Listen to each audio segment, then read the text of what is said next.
Welcome back, ladies and gentlemen, and welcome to our next session of the day, which is on the astrophysics of location-based advertising, presented by Regina Go. Now, she's the Managing Director of Asia at Bliss, and Regina previously worked at InMobi and Millennial Media before joining Bliss in 2015. She has more than 15 years of industry experience and also held several senior management positions in sales and brand advertising, product management and business development across a number of Asian markets. She's also a member of the Interactive Advertising Bureau Singapore. Outside of work, Regina is a scuba diving enthusiast and has explored a myriad of diving sports in Asia over the years. Now I'll hand the mic over to you. Hi everyone. I'll start off by this.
So that's the story of us, and this is the existence of us all in under a minute. Now, you may wonder what is the relationship between location-based advertising with astrophysics. Now, this is why I'm here today to attempt to share with you the idea and hopefully convince you at the end of the presentation. Because fundamentally, I think the relationship between astrophysics and location-based tells a story about us. And what do we mean by that? So this is Milky Way, and that's us. And it's one of the benefits of astrophysics that allow us to visualize that today. Amongst 100 other billion stars, there's so many moving planets around the world that we are seeing astrophysics contributes to the understanding of our existence. Now, what does astrophysics really mean? It's a huge topic, so let's find out from the crowd who understands astrophysics or who knows something about astrophysics. Can I see a show of hands? Some? Have you guys done any, oh, that's good. Anybody who knows a lot about astrophysics, that you have like bought a book and read through it? It's okay, don't be shy. I'm pretty new to the topic myself. Anybody done location-based advertising? Great. Anybody done location-based advertising with Bliss? Basically us? No, that's fine. So I think in today's session, this is what we attempt to find out. Now, what is astrophysics?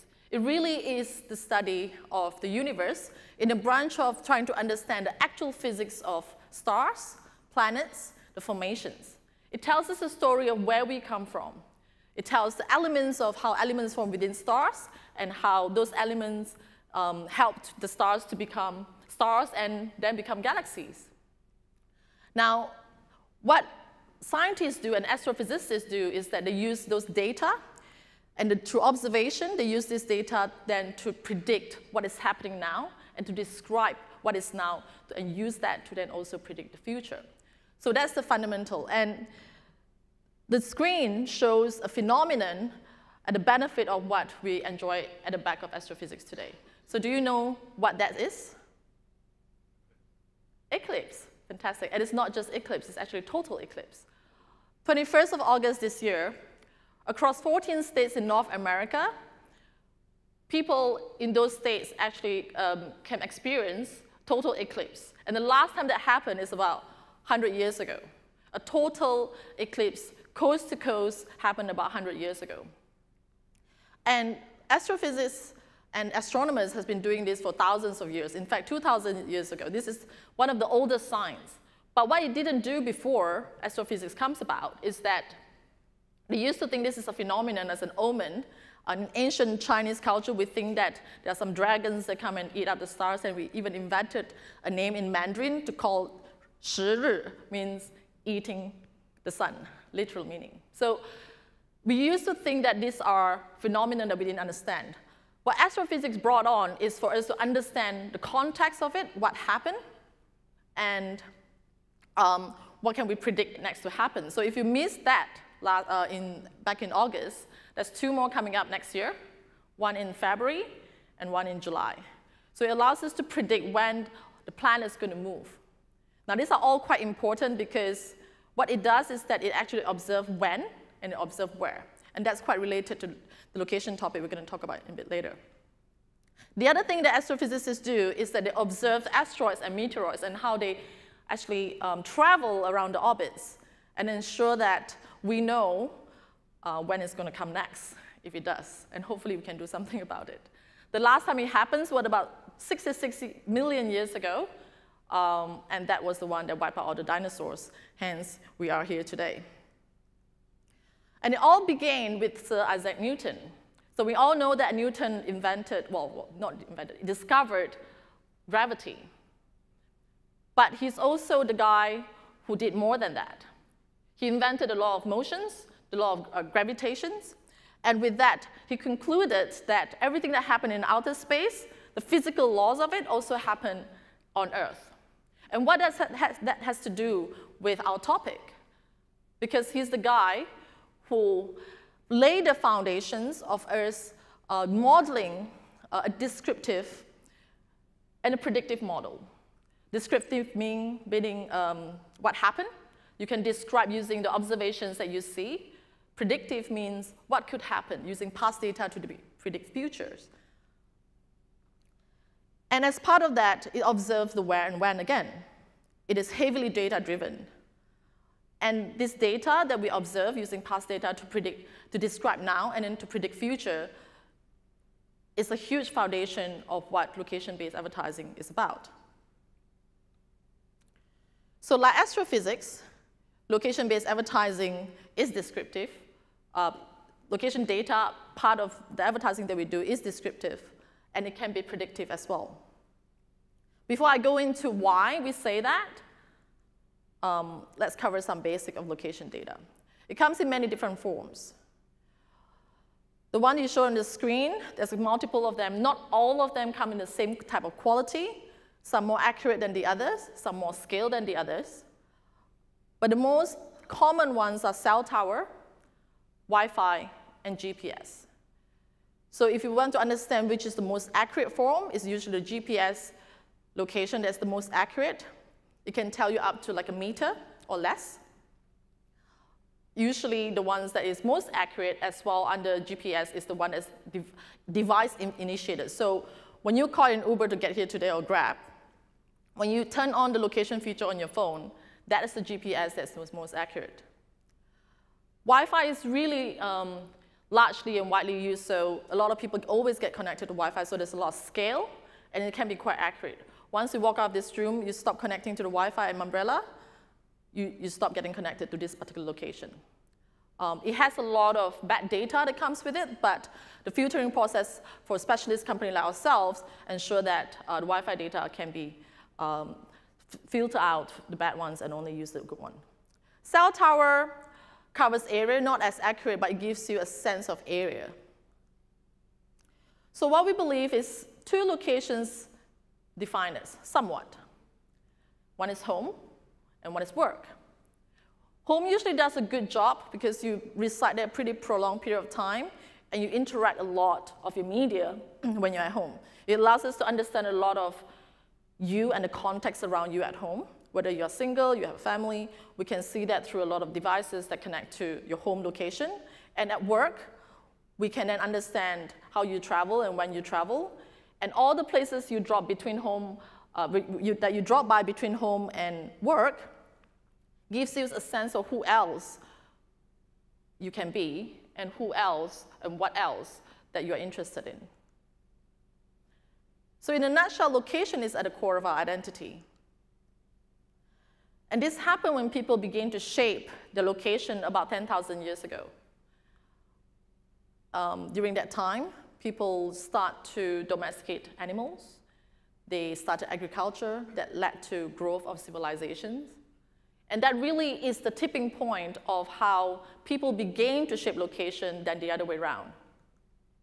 Today, we have about 4 billion people live in urban area. There's so many different buildings that's being built. Offices, bars, restaurants, airports, any type of transportation infrastructure gives us a context of what the people do in those locations and what happened.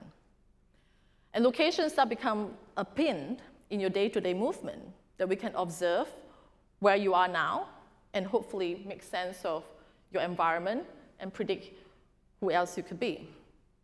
So where in time, in location, does impact what we think of our consumer and what we can predict who they are. By understanding the movement of those people really enable us to understand a few more things about them.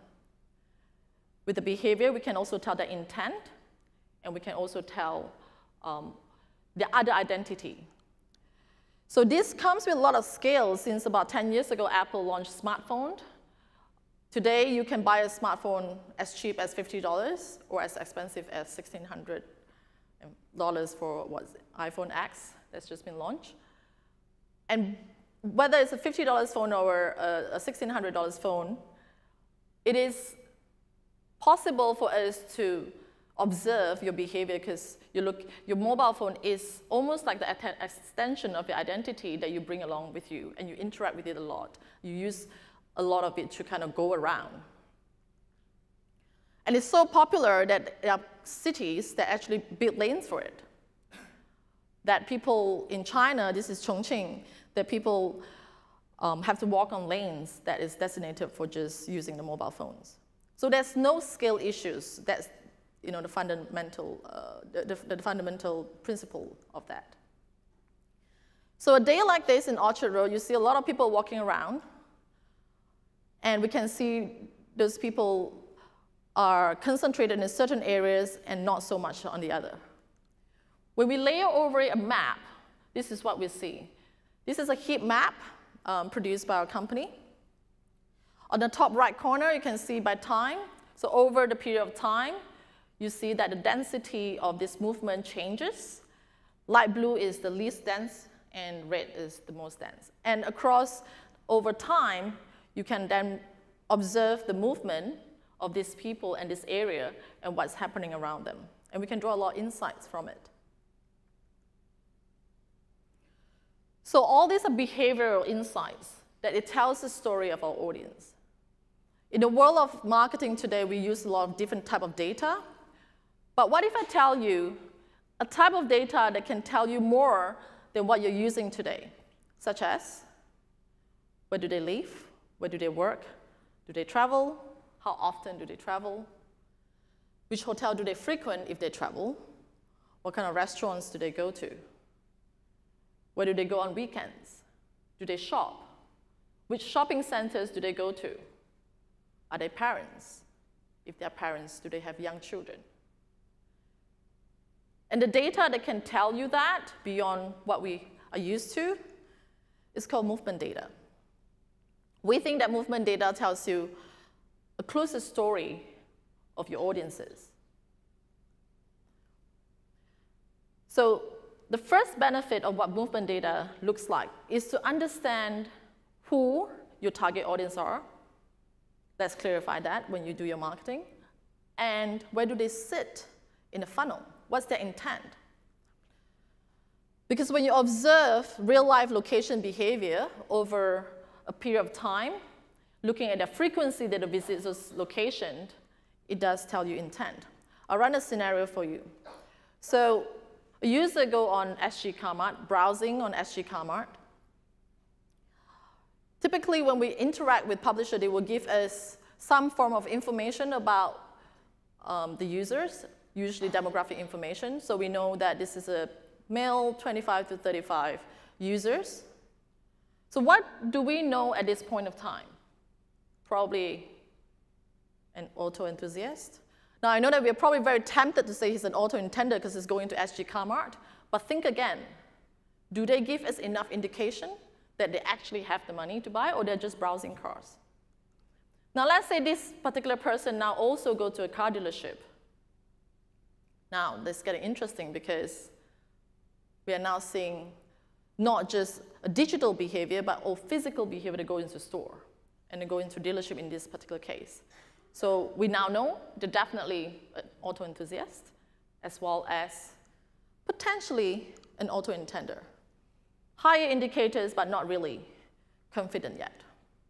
Now, if we observe the frequency of this device happen at another car showroom, or the same one, we are a lot more confident that this person definitely is an auto intender compared to an auto enthusiast. So as marketeers, we want to actually really spend on people who does give us strong indicators of who they are and where they sit in the funnel. In this particular case, this guy is definitely more ready to buy than a guy that's browsing. Because frequency of locations does determine and show you indicators of your intent or interest. If you go to a location one time over the last 30 days, in this particular case, it's a car showroom, there's a very high chance that you are still at the consideration phase. And as marketers, how do we interact with a person, and the offer and the promotion and the message, the creative that we actually put in front of these people should be very different. And it's possible to do today with digital and programmatic. Now, if you go to the same dealership 3 times over the last 7 days, or a different dealership in the last 7 days, it tells you something else. It tells you that this person is definitely ready to buy, and they're more down the funnel and nearer to the buy quadrant. So we can now also decide that, how do we actually swing them over the fence, probably give them a better interest rate, something quite tactical, because most of the things that we can do at the bottom of the funnels are usually quite tactical. And this insights of movement data does apply to all different categories. Based on Byron Sharp's model, I really like this diagram that it tells us how each vertical falls into different quadrant by looking at frequency and interest. So you have like music, alcohol, and fashion. That's usually in the high frequency, high interest. Obviously, frequency determined by also your ability to spend. But we think that generally is high frequency, high interest. High interest and low frequencies are things like cars, probably technology. High frequency, low interest are things like your household goods. You have to buy a dishwasher probably quite often, but you may not be very interested in it too much. And low interest and low frequency are things like utilities, your phone bills, utility bills, or even some sort of finance like insurance. Now, why is this important? This is important because each of the quadrant, each of the verticals has very different challenges in their vertical. And then this data helps to inform communication way deeper than what we have been using. And they do have also different content requirements by different verticals. So this is benefit 1, that it helps us to understand who they are and what's their intent. Benefit 2 is to then identify who else they can be. So an auto intender could be also a dad, right? So in this particular case, if we know that this person is showing up at car dealership 1 time over the last 30 days, so they are in the consideration phase. So as marketers, you would want to kind of follow him pretty closely to ensure that you have a one-to-one relationship as much as possible. So we know that this guy is also a luxury shopper because he showed up at a luxury mall, pretty frequent. If he goes to an art gallery, Michelin star restaurants, as well as a 5-star hotel, he's also a business traveler and probably an affluent business traveler. So what can you do as marketer to relate all these indicators to help you to understand the story of him outside of being an auto intender that you and your brand knows of? Because most of the time as brands, we already know the psychographic of your target audience. The difference in this is that it's an ever-evolving psychographic because it's actually determined by time, and it can use very recent data to understand where are they at that point of time in their life stages. So I have an example of a high-end client that we did some insight for using movement data. And we think that because it actually sits in a high frequency and high interest quadrant, we would really like to know very deep in who else they could be. So this insight was built based on the ability for us to engage this particular user or the particular same pool of user multiple ways and quite engaged because they buy quite frequent. We want to make sure that we are actually part of their life quite frequent. So this is Chanel. What we wanted to help Chanel to find out is how many people actually go to the store and who else they are in their life. We observed 9 different locations in Hong Kong based on some of the interests that they provide for us, and they want to figure out the people that goes to these places. Over a 14 days period, we observed a few devices. As much as 48,000 of them were seen across 9 Chanel stores. And what is really interesting is that we also see these devices showing up again during those 14 days in fitness centers, studios, yoga studios, car showrooms, and also high-end location restaurants. There's different percentage by location, but that's something that we can not only understand the percentage, but also retarget those specific people that have shown up in those second location. And specifically for people that we know that lives in high-end residences, we can even know specific buildings or where they are at. It's not just areas. We know specifically, and these are all Chinese words because they're all Chinese. It's Hong Kong, all Chinese names of those buildings that we can observe. So again, you have an increased opportunity compared to before to now know, at Chanel, you might want to send all the residences in those. We have 435, but we're only showing 100 here, that a private event, because everybody else is kind of like a lookalike audience that you want to perhaps convert to be a Chanel brand enthusiast. We know that 21% of Chanel store visitors also showed up in fitness and yoga centers, but they are probably not as fitness conscious compared to Cartier. So we see that people go to Cartier, because we also observe the competitor stores, that they actually show up twice more than the index of Chanel users. And who else they could be? We actually found about 11% of these 48,000 unique devices actually showed up in different places. And one of them is auto intender, Audi. So we look at the top location that Chanel, Cartier, Gucci, LV, and AP is all Audi. So what that tells us? Is there a brand association between Audi and Chanel?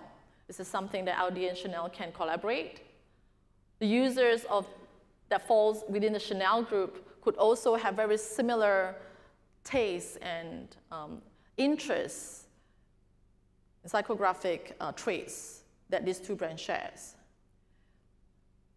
So whilst we are always looking for sales and we want to actually push a lot of people to our store, we want to ensure that once we identify that precious customers, as much as possible, we can then enable one-to-one marketing, and this is one of the examples of how movement data can show you.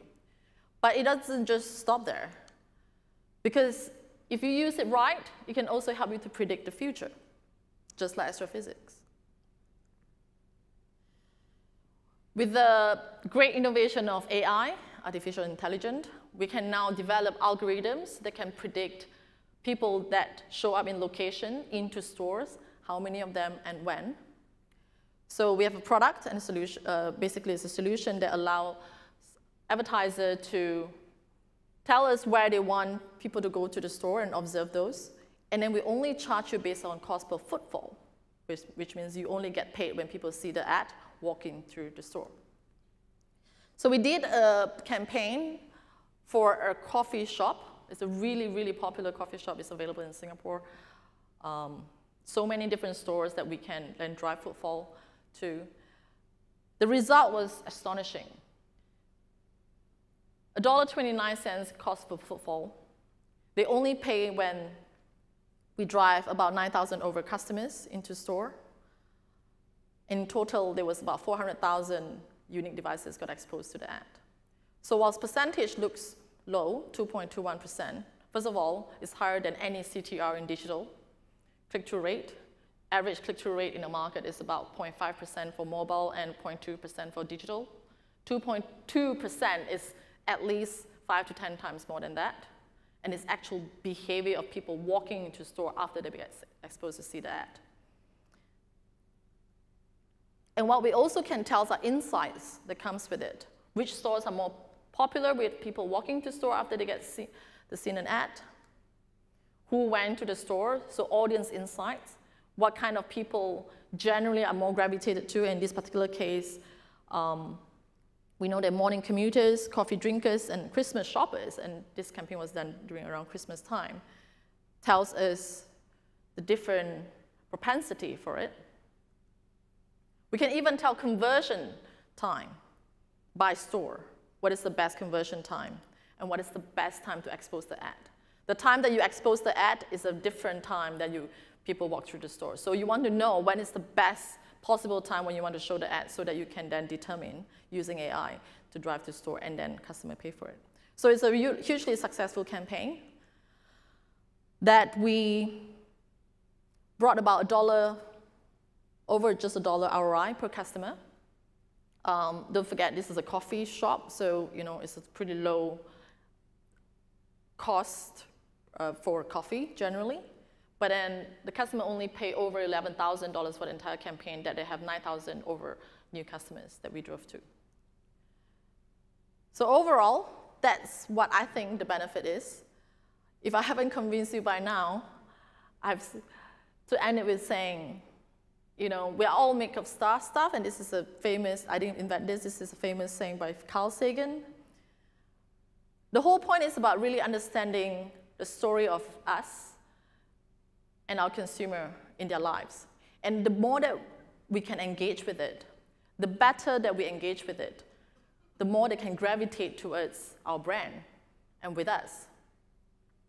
When we look above and beyond the obvious, we can usually see more than what we thought we have been doing so far, and the possibility that's untapped that we can leverage on. So if I go back to astrophysics, I would say, I'm not an expert. I like to read about it. I may not understand all of it. So in that, I think the video will then better sum it up to what this is about.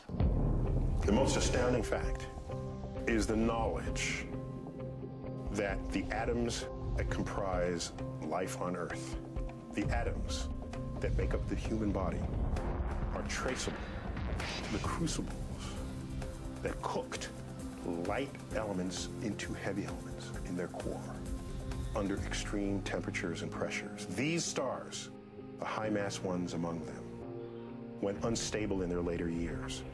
They collapsed and then exploded, scattering their enriched guts across the galaxy. Guts made of carbon, nitrogen, oxygen, and all the fundamental ingredients of life itself. So that when I look up at the night sky, and I know that, yes, we are part of this universe. We are in this universe. But perhaps more important than both of those facts is that the universe is in us.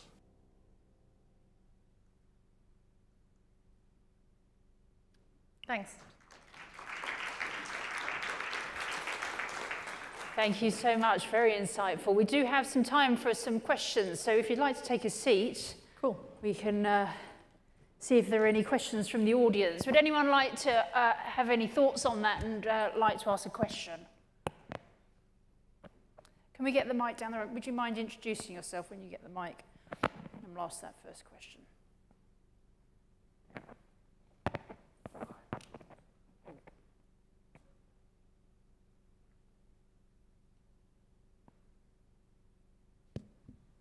Always got to turn it on. My name's Napoleon. I work for an e-commerce consultancy called Practicology. And I've spent the last 5 years seeing retailers struggling with this whole online to offline, getting footfall. So I was quite impressed by the fact that you were willing to charge people by footfall. And I'm wondering, at the moment there's a lot happening in the kind of omni-channel space, online to offline. How would you help a retailer who's very active online, and in countries like the UK or Australia, they have a concept called click and collect, right? So you pick it up in the store anywhere. How would you plug into people who are very active on e-commerce or very active in social media, and then follow through to bring them into a store? Because a lot of retailers are investing a lot of money in physical outlets and struggling with getting people in the door. Sure. So first of all, I think in e-commerce, you've already been blessed with a lot of data that a lot of marketers probably wouldn't have, right? You have all the way from your identity data to interest that they click on, they buy on, put in carts, all the way to purchase. You also know the address, which is location. So you can argue that some form you already have some location data. So what we do is slightly different, which is purely programmatic on display. But I think the benefit of any e-commerce users, or sorry, companies that would like to leverage our platform or solutions, will be to understand first to mine your own data in your e-commerce platform, that you can see what do you understand about your consumer first? What are your top group of consumers that you always target and you usually will convert beyond just buying clicks, everywhere? Like, what are the traits of these people? And then also then look at the postal codes of where they live, because that gives us a lot of indicator. And when you analyze those data, that gives you a lot of trends. And then we can then take it back to then utilize those data as a first basis to then do a lookalike model on our display platform. So we reach out to audiences. We buy all these audiences based on initial insights, usually, if the clients know who they want to look for. And those insights can be very useful as a good start, because if you are saying that you're a company, e-commerce company in Singapore, you're very successful with people who live in the East for some reason. If you sell a lot of local food in the East, that could be one of them. Then what we want to do is then to utilize those locations to try to observe devices that happen in the East, and if they have any correlations on the type of content that they browse on, and then where else could they find these people outside of the East, so that we can help you to boost up your sales in the West, for example. So in a nutshell, I think first start with mining your data, understand any trends and correlation that your data can give us, that we will then analyze to the secondary users that we can help you to find. Now, based on the model of the fact that we can charge people based on footfall, is actually the reverse. So it's good for customers who are quite like a furniture shop, for example. They generally don't really know. Everybody needs furniture, right? They generally don't know who to walk into the store. So when they do advertising, it's quite tough, because they can either look for homemaker, and you don't really just be homemaker, so there's always a scale issue to reach out to those similar users. So they want to know who else are these people, but they don't want to pay for it. So this model is actually good for those people who say, I won't tell you who my audiences are, but I will pay you when you bring people to my store, especially if they get exposed after an ad. And then we bring the insights back in to say, you know, we brought you 10,000 users or customers or visitors, and 20% of them look like they are parents, another 20% look like they are business travelers, so on and so forth. So we can then, again, craft out communication pieces to engage with those particular segments. What about looking to the future? Could we see a change as people get more protective about their data? Could this model continue to evolve and get more complex? What do you see happening? Could there be actually problems if people do become more protectionist over their data? I think it's already happening. Brand safety and privacy issue has always been a big part of what location specialist providers like us, protect. Number one, it's pretty creepy if you know the device and you know where they live. So it's already a huge part of a company like ourselves, but I think the industry is also catching up to then trying to ensure that, when I turn on my location features on Uber doesn't really use it for, other things. But it is all coming back to permission-based marketing. When you accept the free app that you download on your smartphone, if you don't want to pay for the app, it's sponsored by advertising. So you are actually giving permission to give away. But the way we do it is purely anonymous. So we know this particular device is showing those behavior and going to those locations and the frequency of those locations and give us the movement inside of them that we can then infer who they could be. And it's usually an aggregations of those traits that we can then segment those audiences. If you are a specialist in location, this would be the number one thing that you are already protecting. That should be the fundamentals of the technology when you built it. So I don't think it's a huge problem for us. It is going to continue to evolve with smartphones like iOS, tightening their sharing of location, GPS, allowing users to control more. But that's actually good news for us because what we see a lot in the industry is there's so much fraud data when people are either making up location data and passing it through just so that they can get higher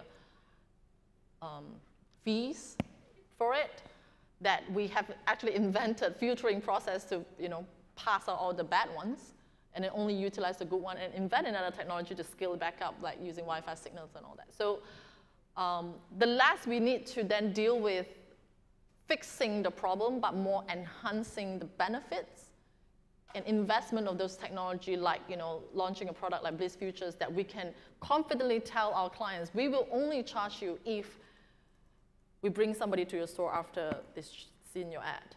That is a way more powerful conversation than coming to tell you know what, I actually have fantastic technology that I can filter all the bad data. So, yes.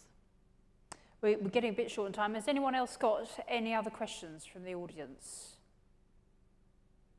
So before you go, and before we thank you, Regina, for that insightful piece, a reminder, we've got a break. We're about to break for lunch. We've still got plenty going on this afternoon, though. 1 p.m. on this stage, we will have our lunchtime debate on bridging the gap between marketing and sales, lessons from Huawei, IBM, and Accenture. Now it is first come, first served basis. So you better get there fast if you want a seat, but also do bring your food and drink along, that's absolutely fine.